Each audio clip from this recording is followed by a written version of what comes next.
지혜에 관한 대표적인 책으로 우리가 꼽으라라고 이야기를 하면 잠언서를 꼽을 수 있을 겁니다.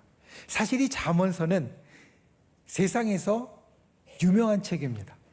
성경 안에 있는 66권의 책이 우리 믿음을 갖고 있는 사람들에게는 다 중요하고 또 다 귀하고 다 유명하지만 세상에 있는 교회 바깥에 있는 사람들은 이 66권의 책을 잘 모릅니다.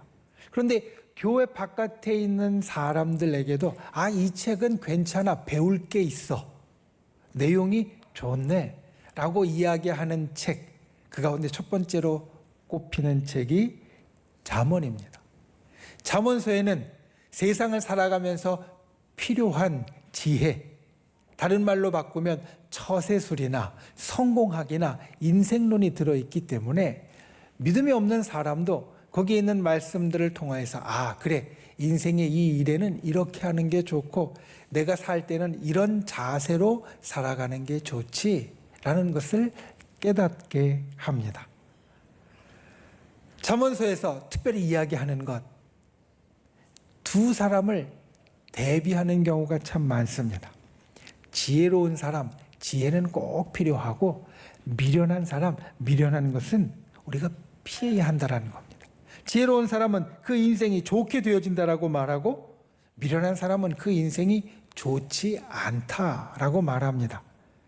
가령 잠언의 가장 대표적인 10장 1절 말씀, 솔로몬의 잠언이라 라고 시작하는 그 말씀을 보면 우리에게 이렇게 말합니다. 지혜로운 아들은 아비를 기쁘게 하거니와 미련한 아들은 어미의 근심이니라. 여기에서 아버지와 어머니는 사실 분리된, 구분된 분들이 아닙니다. 대조적으로 선명하게 드러내기 위하여서 아비와 어미를 구분한 것이지, 사실 지혜로운 아들은 부모님과 가정을 기쁘게 하고 미련한 아들은 부모님과 가정에 근심이 되어진다, 이런 뜻입니다. 여기에 나오는 가정은 오늘날 우리가 생각하는 가정과는 좀 다릅니다. 오늘날 우리의 가정은 우리가 들어가서 쉬고 사랑하고 그리고 서로 화목하는 것, 그게 가정이 가장 중요합니다. 그런데 잠언 당시의 가정은 그냥 함께 모여서 쉬고 그리고 함께 기쁘고 즐거워하는 것을 뛰어넘는 일들이 그 가운데 있었습니다. 대가족이 모여서 함께 농사를 짓고 또 여러 친족들과 관계했기 때문에 당시의 가정에는 그냥 사랑하고 화목하는 것뿐만 아니라 우리가 지금은 밖에서 하는 경제활동이 가정 안에 있었고요. 사회활동도 가정 안에 있었습니다. 그러니까 지혜로운 자는 그 가정에 기쁨이 있고 미련한 자는 가정에 근심이 있다라는 이 말은 사실 그냥 가정뿐만이 아니라 삶 전체가, 가정과 경제와 사회, 그 모든 생활이 때로는 기쁘게 되기도 하고 때로는 근심에 빠지기도 한다라는 겁니다. 그래서 지혜가 있는 삶은 그 삶 전체가 기뻐지고 좋아진다, 이것을 우리들에게 이야기해 줍니다. 이 잠언의 교훈이 오늘날도 여전히 유효하다는 것은, 오늘날도 여전히 교회 바깥에서도 이 잠언에 있는 교훈들을 좋게 받아들인다는 것은, 세상은 바뀌었지만 그때나 지금이나 변하지 않는 것, 가장 중심에 있는 것이 있다는 것을 우리로 깨닫게 합니다. 지혜로운 인생이 좋은 인생이다. 미련한 인생은 좋지 못하다. 그래서 다시 한번 미련하다라는 말의 뜻을 살펴보았습니다. 지혜롭다라는 말의 뜻을 살펴보았습니다. 국어사전에 보니까 미련하다라는 말은 어떻게 정의되어져 있냐면 터무니없는 고집을 부릴 정도로 매우 어리석고 둔하다, 이렇게 되어 있습니다. 그러니까 미련한 것은 터무니없는 고집을 부릴 정도로 아주 크게 어리석고 둔하다라는 것을 뜻하는데, 여기에 중심이 되는 것이 터무니없는 고집입니다. 그리고 터무니없는 고집을 좀 뜯어보면 우리는 그 안에 몇 가지를 찾아볼 수 있습니다. 미련하다는 것, 어떤 것을 미련하다고 하는지. 먼저 터무니없다라는 것은 이치 안 맞는다라는 말입니다. 다른 사람은 이해가 안 간다는 말입니다. 그러니까 엉뚱한 것을 가지고 고집을 피웁니다. 고집을 피우는 것은 내가 주구장창 주장하는 것을 말하고요. 그것을 주장하다 보면 사실 반대에 부딪힐 겁니다. 다른 사람이 아무개야 이거는 좋은 생각이 아니야. 그렇게 하면 안 돼. 이런 이야기를 분명히 해줄 겁니다. 한 사람이라도 해줄 겁니다. 그런데 그 이야기를 듣지 않는다라는 뜻입니다. 그러니까 미련한 사람은 이치에 맞지 않는 것을 계속 주장하면서 다른 사람의 이야기를 듣지 않는 사람, 이것이 미련한 사람이라는 뜻입니다. 지혜롭다라는 것은 그 뜻을 보니까 이렇게 되어 있습니다. 사물의 이치를 빨리 깨닫고 사물을 정확하게 처리하는 정신적 능력이 있는 것.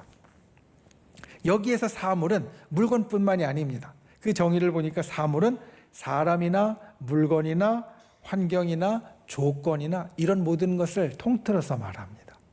그러니까 사물, 이 사람이나 물건이나 아니면 돌아가는 상황이나 조건에 대한 것을 빨리 깨닫고 그리고 그 속에서 그 깨달은 것을 행동하고 처리하는 정신적인 힘, 육체적인 힘은 사실 지혜롭다 해서는 조금 멉니다.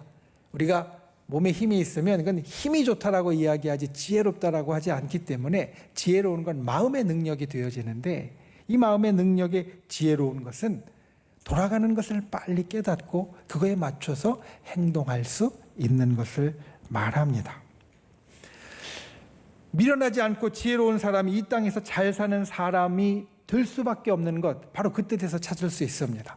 이치에 맞지 않는 것을 고집하고 남의 이야기 안 듣고 계속 나가면 그 인생이 나빠질 수밖에 없을 겁니다.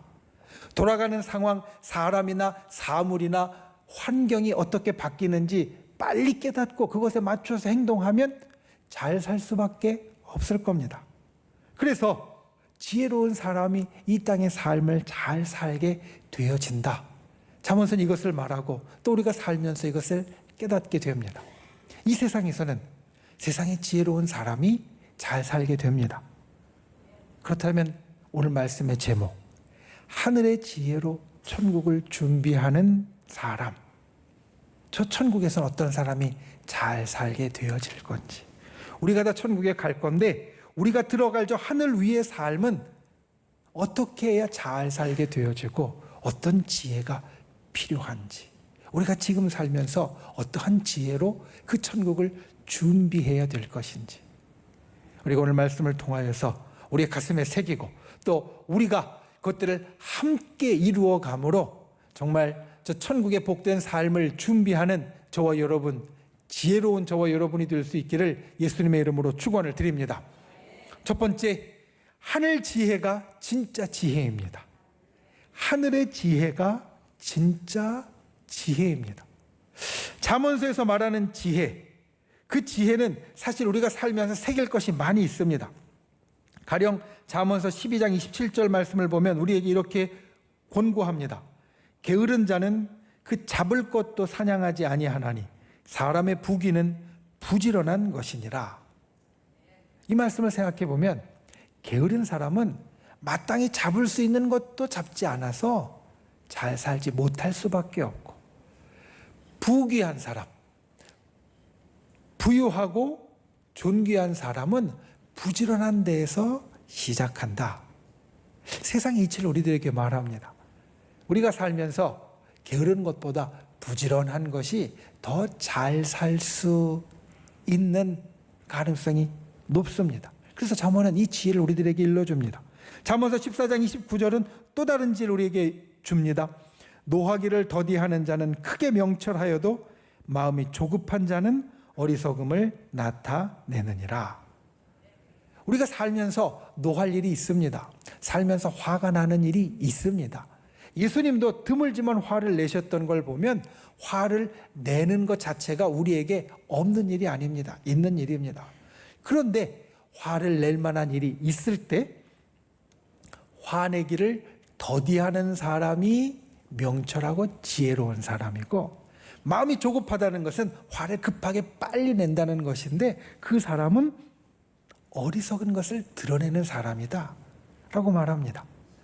뭔가 화낼 만한 일이 있을 때 좀 더디 화내는 사람은 마음속에 어떤 일이 있습니까? 그 화낼 만한 일을 좀 곱씹어 보면서 그래도 화를 좀 누그러뜨리게 됩니다. 그러니까 화를 내더라도 불같이 낼 것을 조금 덜 내게 됩니다. 그런데 반면에 마음이 조급한 사람은 화낼 만한 것이 들어오면 그것을 앞뒤 생각하지 않고 확 내뱉다 보니까 하지 말아야 될 말도 하게 되고, 그리고 하지 말아야 할 행동도 하는 경우가 많습니다. 그래서 일이 더 어긋나는 경우가 참 많습니다. 그러니까 더디 화내는 자는 명철한 자고, 조급히 행하는 자, 화를 내는 자는 어리석은 자이다.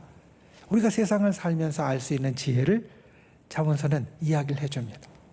이 말씀뿐만 아니라 참으로 많은 지혜의 말씀을 우리들에게 전해주고 있는데, 그 결론으로 나오는 것이 하나가 있습니다.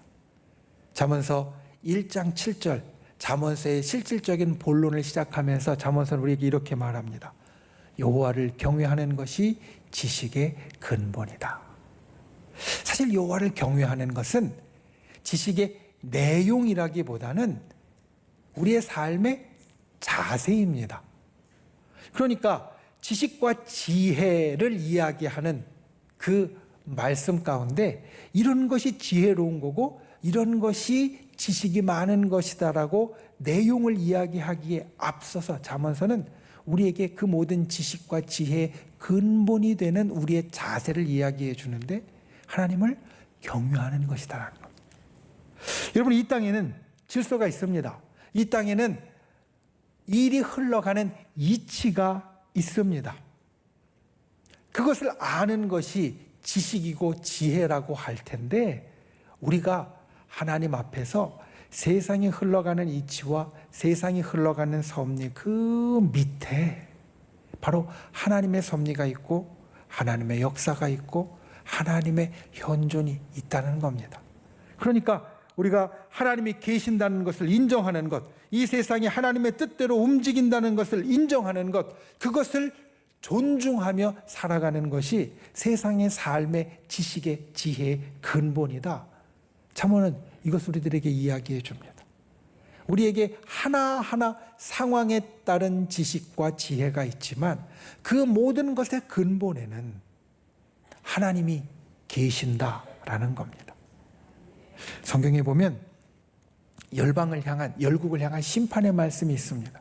성경의 심판의 말씀 가운데 하나님의 백성인 이스라엘에 대한 심판의 말씀, 또는 우리를 향한 심판의 말씀이 있지만, 또한 바깥의 세상을 향한 심판의 말씀이 있습니다. 그냥 이스라엘로 이야기하면 이스라엘과 유다에 대한 심판 말씀뿐만 아니라 주변에 있는 나라들, 두로나 시돈이나 암몬이나 모압이나 에돔이나 블레셋이나 아니면 아스루나 바벨론이나 애굽이나 이런 주변에 있는 나라들에 대한 심판의 말씀이 있습니다. 그런데 여러분, 자세히 보면 하나님의 백성을 향한 심판의 말씀과 열방을 향한 심판의 말씀에서 왜 심판하시는지 이유가 다릅니다. 하나님의 백성을 향한 심판의 말씀에서 이유는 이것입니다. 내가 너희에게 말씀을 주었는데, 내가 너희에게 율법을 주었는데 너희가 그것을 지키지 못해서, 너희가 그것과 어긋나가서 너희가 심판을 당할 수밖에 없다라는 겁니다. 하나님의 백성에게는 하나님의 말씀이 있습니다. 율법이 있습니다. 하나님께서 정해 주신 법규가 있습니다. 그것을 지켜야 하는데 지키지 못하기 때문에 너희는 심판을 받을 수밖에 없다라는 겁니다. 그런데 이스라엘 주변에 있는 다른 나라들은 좀 다릅니다. 그 나라들은 하나님을 믿는 백성들이 아닙니다. 그러니까 하나님의 말씀을 갖고 있는 사람들이 아닙니다. 그들에게는 하나님의 율법이 없습니다. 하나님께서 그들에게 따로 말씀을 주신 적이 없습니다. 그런데 그들을 심판하실 때 그들이 받지도 못한 말씀으로 심판하신다라고 하면 하나님의 공의로움이 인정받지 못할 겁니다. 그래서 하나님은 그 열방을 심판하실 때 어떤 이야기를 하시느냐? 내가 이 땅에 놓은 정의와 인애에서 너희가 벗어났다라고 말씀합니다. 아주 쉬운 말로 이야기하면 너희 마음속에 양심이 있고 양심에서 이게 좋은 거고 이게 바람직하다라는 것을 알고 있는데, 이게 정의로운 거고 이게 올바른 것이라는 것을 알고 있는데 너희가 그것을 행하지 못했기 때문에 심판할 수밖에 없다는 겁니다. 그리고 이 세상에 있는 정의와 인애를 하나님께서 심판의 근거로 삼으시는 것은 이 온 땅 가운데 하나님께서 세워놓으신 질서와 섭리를 바로 정의와 인애로 부르기 때문입니다. 여러분, 세상에는 하나님의 섭리가 있습니다. 그것을 지켜야 우리가 이 땅의 삶을 잘 살 수 있습니다. 천국에서는 하늘에 해당하는 지혜가 있습니다.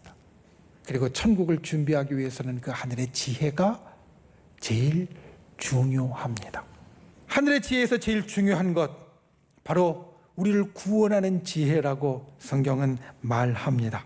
우리의 구원은 십자가에서 우리를 위해 모든 것을 내어주신 예수님께서 희생하셨기에 우리에게 주어진 겁니다.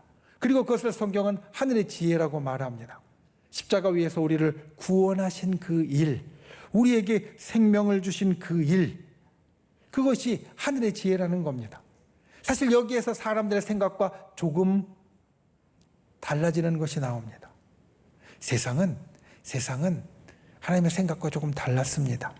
가령 여러분 생각해 보십시오. 하나님은 온 세상의 주재자이시고 온 땅의 모든 것을 마음대로 하실 수 있는 분이시니까 이 땅을 구원하시려면 하늘의 천군 천사를 데리고 오셔서 그 천군 천사로 이 땅의 모든 악한 사람 싹 쓸어버리시고 그리고 의로운 사람만 데리고 가시면 그 구원이 금방 편하게 좋게 이루어지지 않겠습니까? 세상은 이렇게 생각할 수 있습니다. 그런데 하나님은 하늘의 지혜가 그게 아니라고 말씀합니다. 힘으로 쓸어버리는 것이 아니라 사랑을 품고 끝까지 기다리고 용납해주고 그리고 함께 해주시는 것, 이게 하늘의 지혜라고 말씀합니다. 세상은 이것을 미련하다라고 말했습니다. 그런데 하나님께서는 세상이 미련하다고 하신 것을 바로 지혜라고 이야기합니다. 오늘날 우리가 살아가는 이 시대도 마찬가지입니다. 세상은 때로 영적인 것이 미련하다고 말합니다. 그런데 하나님은 그렇지 않다라고 말합니다. 그거는 지혜의 본질을 생각해 보면 알 수 있습니다. 여러분, 지혜는 살리는 것입니다. 여러분, 지혜로운 자가 잘 된다는 건 무슨 뜻이냐? 잘 되고 잘 산다는 건 무슨 뜻이냐? 그 생명이 더 좋아진다라는 겁니다. 힘이 있어지고 건강해지고 살기 편해지고 좋아진다는 것을 우리는 지혜의 결과로서 이야기를 합니다. 지혜가 있다는 것은 생명이 살려지는 것을 뜻하는데, 그렇다면 여러분 한번 생각해 보십시오. 세상의 지혜로 힘을 동원한 것이 더 생명을 살리는지, 아니면 하나님의 지혜로 용서하고 그리고 사랑하고 품어주는 것이 사람을 더 살리는지. 세상에서 힘과 힘이 부딪히는 전쟁에서 사실 사람이 살기보다 사람은 죽어갑니다. 그런데 하나님은 우리를 위하여 희생해 주시고 우리를 용서해 주시고 사랑해 주심으로 우리를 살려주셨습니다. 세상은 미련하다고 여겼지만 주님은 그렇게 우리를 살려주셨습니다. 여러분, 이 하늘의 지혜가 우리에게 있어야 합니다. 저 천국에서 필요한 것은 바로 이 하늘의 지혜입니다. 생명을 살리는 지혜를 갖는 분들 되시기를 바랍니다. 서로 사랑하고 용서하고 그리고 희생해주는 그 지혜를 갖는 분들이 되시기를 바랍니다. 그 진짜 지혜, 생명을 살리는 하늘의 지혜로 천국을 준비하는 저와 여러분이 될 수 있기를 예수님의 이름으로 축원을 드립니다. 두 번째, 영원 사랑과 전도가 천국에서 제일 큰 상급입니다. 지혜서에서, 잠언서에서 지혜로운 사람의 인생의 결과를 이렇게 말합니다. 잠언서 20장 7절 말씀에 보면 온전하게 행하는 자가 의인이라 그의 후손에게 복이 있느니라. 지혜로워서 잘 행동하는 사람, 세상을 잘 사는 사람이 의로운 사람이고, 의로운 사람에게는 어떤 일이 있느냐? 자기가 잘 될 뿐만 아니라 그의 후손도 잘 되는 복을 누린다라는 겁니다. 이 말씀은 우리가 가지는 지혜가 인생의 상급을 가져온다라는 것으로 이해할 수 있습니다. 복이 있게 되어지는 것, 내 삶에 복이 있게 되어지고 후손에 복이 있게 되어지는 것은 지혜가 우리의 삶에 가져오는 상급이 된다는 겁니다. 여러분, 세상에서 지혜롭게 사는 것에 상급이 있습니다. 왜냐하면 세상에서 지혜롭게 산다는 것은 하나님께서 이 땅에 세우신 질서에 맞추어서 산다는 것이고, 그래서 하나님이 우리에게 주시는 상급이 있습니다. 세상의 지혜에 우리에게 주어지는 상급이 있습니다. 그렇다면 하나님의 지혜에는 어떤 상급이 있겠습니까? 세상의 지혜가 나에게 상급이 있고 나의 후손에게 미치는 상급이 있다면 하나님의 지혜는 어떤 상급이 우리에게 주어지겠습니까? 여러분, 하나님의 지혜는 그 상급이 나와 내 후손에게만 미치는 것이 아니라 영혼을 미칩니다. 하나님의 지혜는 우리가 천국에서 그 상급을 얻는 것이 되어지고, 천국은 우리가 영원히 살아갈 곳이 되어지기 때문에 하나님의 지혜에 따른 상급은 영원토록 우리가 누리게 될 상급이 되어진다는 겁니다. 우리가 주님 앞에 그것을 기억하고 사는 분들이 되시기를 바랍니다. 하늘의 지혜를 가진 자에게는 반드시 상급이 있습니다. 그리고 그 상급은 영원토록 우리에게 주어지는 것이 되어집니다. 그렇다면 그 상급 가운데 가장 큰 것이 무엇일까? 그것은 하나님의 지혜 중에 가장 큰 지혜가 무엇인가를 찾으면 가장 큰 상급이 무엇인지 깨달을 수 있습니다. 참 지혜는 생명을 살리는 것이고, 그렇다면 하나님의 지혜 중 가장 큰 지혜는 우리 영혼을 살리고 우리로 천국에 가게 하는 것입니다. 말씀을 맺습니다. 상급, 어떻게 보면 좀 유치하다고 생각하는 분들이 있습니다. 우리가 신앙생활을 하는 게 상 받으려고 하는 거야? 상급을 받으려고 하는 거야? 아니잖아. 상급이 좀 유치하다고 생각하는 분들이 있습니다.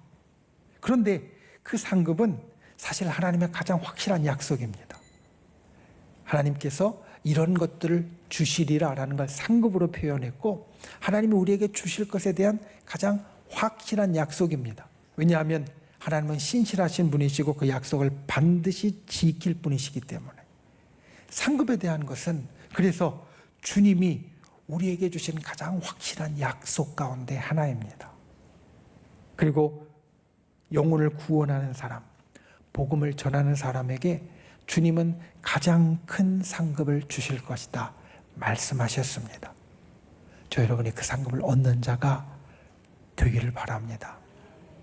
그리고 사실 오늘 말씀을 준비하면서 하나님이 우리에게 주시는 상급, 천국에서 우리가 전도하고 영혼을 구원할 때 정말 계시록에 나온 대로 금은보화로 이야기될 만한 정말 귀한 상급을 우리들에게 주실 건데, 그런데 정말 큰 상급은 다른 데 있지 않나라는 것을 생각하게 되었습니다. 하나님이 우리에게 분명히 천국에서 우리의 눈으로 볼 수 있는 상급을 주실 겁니다. 주님께서 약속해 주셨기에 그것은 반드시 이루어집니다. 그런데 여러분, 이 생각을 해보십시오. 내가 정말 사랑하는 사람, 아끼는 사람, 좋아하는 사람, 그 사람이 천국에서 영원히 나와 행복하게 사는 것을 보는 것, 제가 볼 땐 이게 더 큰 행복이 아닐까 싶습니다. 그리고 오늘 말씀의 두 가지를 꼭 기억하십시오. 첫 번째, 하늘의 지혜가 진짜 지혜입니다. 세상의 지혜도 우리에게 좋지만 하늘의 지혜가 진짜 지혜고 진짜 좋은 것을 우리들에게 준다. 이것을 기억하고 그 지혜를 쫓고 찾는 분들이 되시기를 주님의 이름으로 축원을 드립니다. 그리고 두 번째, 영원 사랑과 전도가 천국에서 제일 큰 상급입니다. 주님이 제일 기뻐하시는 일이고 우리에게 큰 상급으로 약속해 주신 겁니다.